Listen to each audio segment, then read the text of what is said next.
اعوذ باللہ من الشیطان الرجیم بسم اللہ الرحمن الرحیم صلی اللہ علیہ محمد صلی اللہ علیہ وآلہ وسلم۔ آج ہم قافلہ درود پاک سے مخاطب ہیں، اور درود پاک کا قافلہ وہ قافلہ کہلاتا ہے جس کے اندر وہ لوگ موجود ہوتے ہیں جو خود بھی درود پاک پڑھتے ہیں اور دوسروں کو بھی پڑھواتے ہیں۔ یہ بہت بڑا مقام ہے، یہ بہت بڑا منصب ہے، اور یہ بہت بڑا فرض ہے، اور اس فرض کو اپنی ذمہ داری اور اپنی نوکری سمجھ کر ادا کرنا ہے کہ ہم نے دوسروں کو بھی اس کی تبلیغ کرنی ہے اور ہمیں خود بھی اس پر عمل کرنا ہے۔ تو آج ہم درود پاک کے قافلے سے مخاطب ہیں، کیونکہ درود پاک سے جتنے بھی لوگ جڑے ہوئے ہیں، اللہ پاک سے میری دعا ہے کہ اللہ پاک ان کی جتنی بھی جائز خواہشات ہیں ان کو پورا فرمائے اور ان کو اس عبادت پر استقامت عطا فرمائے، آمین۔ یہ ہمارا اجتماع محبت رسول پاک صلی اللہ علیہ وآلہ وسلم کے زمزمے میں بہتا ہوا کاروان ہے۔ یہ حلقہ گویا درود اسلام کے پھول نچھاور کرنے والا ایک روحانی سفر ہے، جس میں ہم ایک دوسرے کو درود پاک کے مشاہدات سے بھی آگاہ کرتے ہیں، دعوت و تبلیغ کا کام بھی کرتے ہیں اور اپنی کیفیات بھی بیان کرتے ہیں۔ تو درود پاک کے اس کاروان سے جو میں دو حرفی بات کرنے لگی ہوں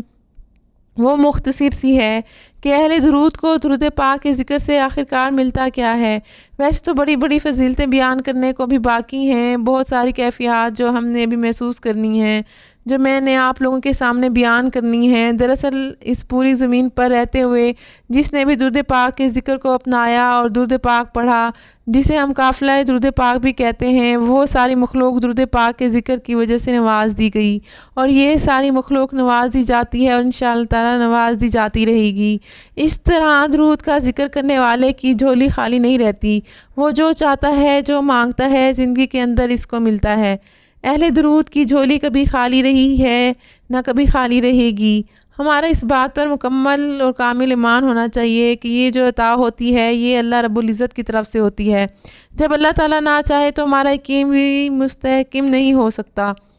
اس لیے کامل ایمان کے لیے بھی اپنے رب کی بارگاہ میں خصوصی دعا کیا کریں۔ جس کو بھی درود پاک کی کثرت نصیب ہوئی اور جس نے جب کبھی خود پر درود پاک کی فضیلتوں کو ہوتے ہوئے محسوس کیا، ان کا مشاہدہ کیا اور اپنی زندگی میں رونما ہوتے ہوئے تجربات کو دیکھا، تو پھر ہر قسم کے اعتراضات خود بخود نکل جاتے ہیں۔ جو لوگ درود پاک کی والہانہ انداز اور محبت کے ساتھ کثرت کرتے ہیں، جب انہیں کوئی مشاہدہ نصیب ہوتا ہے اور جب انہیں کوئی تجربہ ہوتا ہے اور جب وہ اپنی آنکھوں سے ناممکن کو ممکن ہوتے ہوئے دیکھتے ہیں، تو ہر قسم کا شک و شبہ خود بخود نکل جاتا ہے۔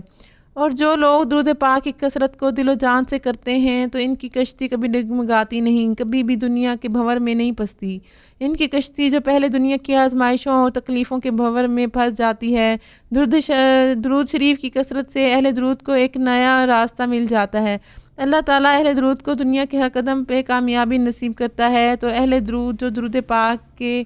اپنے اس روحانی سفر میں رواں دواں ہیں اور اپنے اس نورانی سفر پر گامزن ہیں، جن لوگوں نے بھی درود پاک کی کثرت کو اپنایا اور جس کو بھی درود پاک کی کثرت نصیب ہوئی، پھر اسے دنیا کی اس جھنجھٹوں سے نکال دیا گیا، وہ مخلوق اور وہ تمام لوگ نواز دیے گئے اور ان کی خالی جھولیوں کو بھر دیا گیا۔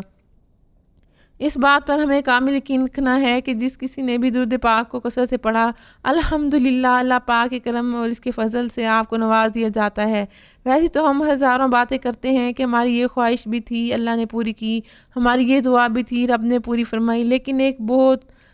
خاص الخاص بات ہے اور بہت ہی پیاری بات ہے، اور وہ رب کی بہت بڑی عطا بھی ہے جس کا ہم تصور بھی نہیں کر سکتے، اور وہ یہی ہے کہ جب آپ درود پاک سے جڑ جاتے ہیں، جب آپ کا تعلق بن جاتا ہے، پھر آپ نواز دیے جاتے ہیں۔ آپ کو اللہ تعالیٰ کی طرف سے عطا کی سب سے بڑی جو پہلی علامت یہی ہے کہ آپ کی زبان پر درود پاک کو جاری کر دیا گیا ہے۔ اگر درود پاک کا آپ کی زبان پر جاری ہو جانا اگر آپ کو نصیب ہو گیا ہے تو سمجھ جائیں کہ اللہ کی خاص مہربانی آپ پر ہے، اور اب آپ نواز دیے جائیں گے انشاءاللہ تعالیٰ اس دنیا میں بھی اور آخرت میں بھی۔ اور پھر آپ کو پتہ ہی ہے جو نبی پاک صلی اللہ علیہ وسلم کا فرمان عالی شان بھی ہے کہ جس نے دنیا میں رہتے ہوئے درود پاک کی کثرت کی، اسے قیامت والے دن میرا قرب نصیب ہوگا۔ تو جس کو نبی پاک صلی اللہ علیہ وآلہ وسلم کا قرب نصیب ہو گیا، پھر قیامت والے دن اس کا نام خوش نصیبوں میں شامل ہو گیا، وہ سرخرو ہو گیا جس کو حضور نبی پاک صلی اللہ علیہ وآلہ وسلم کے قرب کا سایہ مل گیا، پھر وہ کامیاب ہو گیا۔ پھر اہل کاروان اہل درود کی آخری منزل سنوار دی گئی، اس کا خاتمہ بالخیر پر ہوا اور اس کی اخروی منازل بھی آسانی سے طے ہوئے۔ اب وہ جو اہل درود ہیں وہ دنیا میں بھی نوازیے جاتے ہیں، ان کی خالی جھولیوں کو مرادوں سے بھر دیا جاتا ہے، وہ مراد ہو جاتے ہیں۔ جب تجربے اور مشاہدے نصیب ہوتے ہیں تو پھر تو کوئی شک و شبے والی بات ہی نہیں رہتی۔ اب جب آپ کو اللہ تعالیٰ نوازتا ہے تو وہ آپ کی ہر وہ جائز خواہش ہے جو اللہ کے نزدیک آپ کے لیے بہتر ہے، اور وہ آپ کو آپ کے رب کی رضا سے ضرور ملتی ہے۔ اور کچھ لامتناہی خواہشات ایسی ہیں جو بے لگام ہو جاتی ہیں، جنہیں ہم منہ زور بنا دیتے ہیں اور اپنے اللہ تعالیٰ سے ضد لگا کر بیٹھ جاتے ہیں، تو ایسے میں یہ خواہشات ہمارے حق میں بہتر نہیں ہوتیں۔ تو اس کو رب کی رضا سمجھ کر اپنی زندگی خواہشات سے کنارہ کشی اختیار کر لیا کریں۔ جب آپ اپنے رب کی رضا کو پا لیتے ہیں تو پھر اللہ تعالیٰ بہتر لے کر بہترین سے آپ کو نوازتا ہے۔ تو میری اللہ رب العزت کی بارگاہ میں دعا ہے کہ اللہ پاک آپ کو اور مجھے ہر وقت اور ہر سانس کے ساتھ اپنے نبی آخر زمان حضرت محمد صلی اللہ علیہ وآلہ وسلم پر درود پاک پڑھنے کی توفیق عطا فرمائے، آمین یا رب العالمین۔ آخر میں ہے کہ تمہارے آستانے سے زمانہ کیا نہیں پاتا، کوئی بھی در سے خالی مانگنے والا نہیں جاتا۔ شکریہ۔